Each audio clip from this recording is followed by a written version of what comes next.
Morning. I know. It's all been said. I have the opportunity of being able to share with you perhaps and bring to life a best practice that perhaps shows how the action plan that Tim shared with you earlier this morning comes to life. And as we begin, I think, green?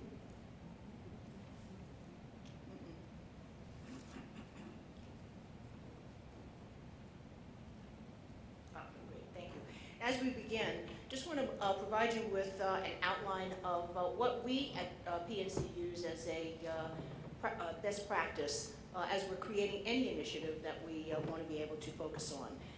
10 major steps, if you would, starting out with really a clear understanding of the impact of the business, and we're going to go through just a few of these very briefly because I know time's of the essence and we want to be able to get to perhaps a dialogue around this. First of all, what we're really focused on in this particular best practice is really where we get to the quote-unquote muddy middle of the organization, those managers that really make a difference. We know that at the top of the house in many of our organizations, the executive committee, certainly many of the CEOs, want to be able to make the difference. They recognize the business case in terms of really being able to make the difference.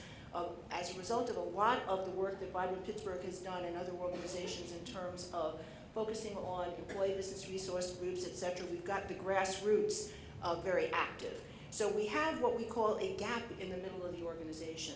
And this particular best practice is really there to be able to focus on why, as well as what might we be able to do to be able to influence that middle of the organization to be able to make the change, because that's really where the hard work really begins. So this focus on our mid-level managers first starts out who is the audience for those mid-level managers. And as we all know, our workforce is becoming more and more a millennial-focused workforce. And as a result of that, there are 8 values that millennials have that we need as organizations and nonprofits and government agencies to be able to focus on in order to be able to capture them, in order to be able to really make a difference.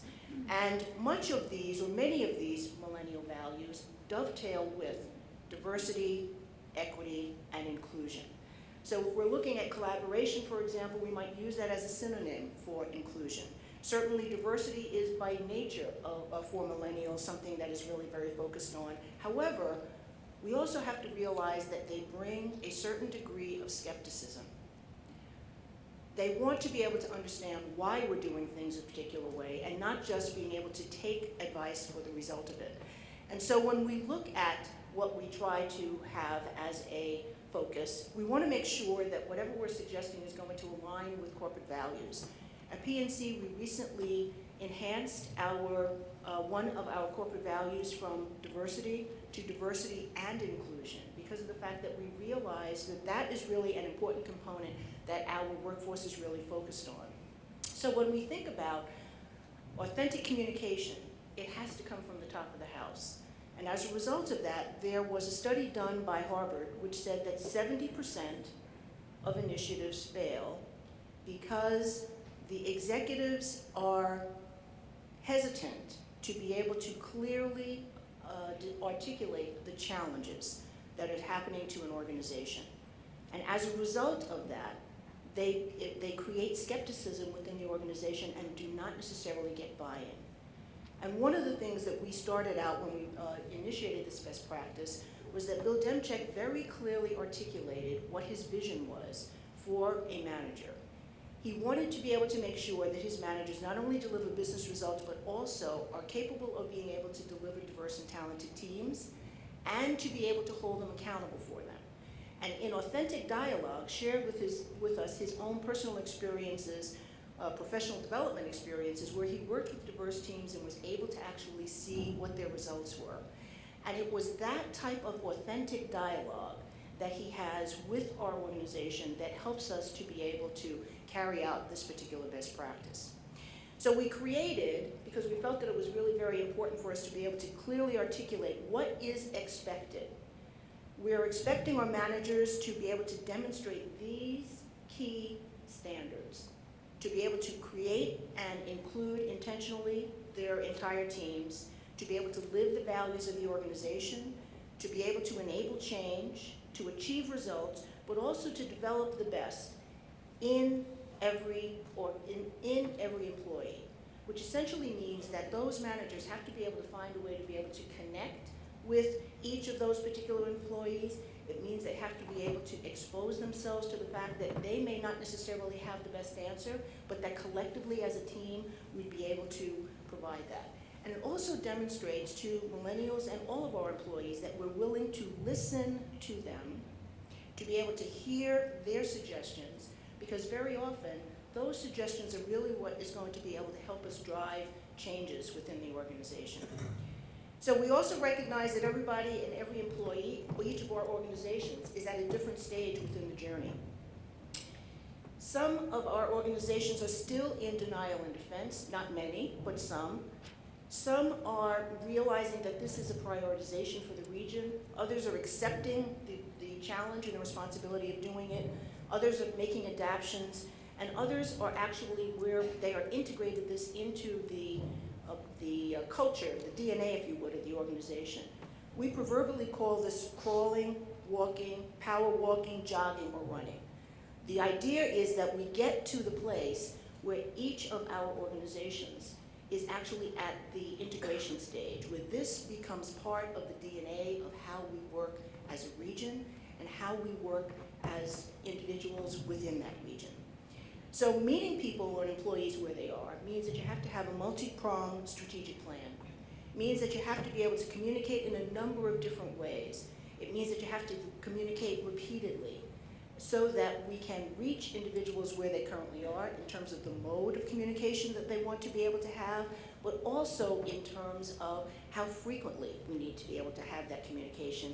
And that communication has to be repeated over and over in order for people to realize that, number one, that you're serious about it, that number two, that you really are aimed at hearing their ideas, but that also that you want to be able to create this kind of an inclusive dialogue that takes place and that is really necessary to make this happen. You also have to provide them with tools. And so we have created what we call a toolkit that is staged at different levels. So depending on where that particular manager is in the process, whether they're very basic, meaning that they're still in the walking stage, whether or not they are a little bit further along, that they are perhaps in the power walking or the jogging phase, or whether or not they're fully integrated and just want to be able to have additional resources. You can click on any one of these particular tools that leads you to a very comprehensive list of resources that we don't have time to be able to go over today, but where you would be able to support their particular activities so that they are given not only the awareness, but also the resources and the education to be able to assist them. And then, of course, you have to be able to hold them accountable. And so we have created what we call a talent and diversity trends tool, which measures for every manager of people the ups, the downs, the ins, and the outs for them. We have an employee survey which indicates to them how inclusive is the environment that you are making that is judged by their particular employees. And we also have created a 360-degree view that's part of their year-end performance, so that based on these standards, their employees will be able to measure and give their opinion of how inclusive an environment, how well is their manager living up to these particular standards. That will then become part of the year-end performance review, which ultimately leads towards compensation. We can see for the last 2 years the difference in terms of how seriously managers have taken it. So when you begin this process, managers are going to kind of give a wink and a nod. And you can see that managers were given performance results at the end of 2017 that were a little bit more generous than perhaps they were in 2018, when we began to add more depth, if you would, to the program, so that we can actually see that not as many managers were exceeding the expectations as were meeting the expectations in the previous year. And so this then becomes part of an ongoing process where there is continuous repetition to what we're doing, as well as the ability for us to be able sustainable and part of the culture of the organization. We're also then able to finally manage everyone's expectations. This takes time. It is not going, you're not going to be able to do this on one shot over a year, but it's going to have to be consistently over several years in order to be able to achieve the kinds of results that we want. However, we know that there is positive results, and we know that we can have sustainable change as a result of doing that. So with that, I believe I did it in 15 minutes.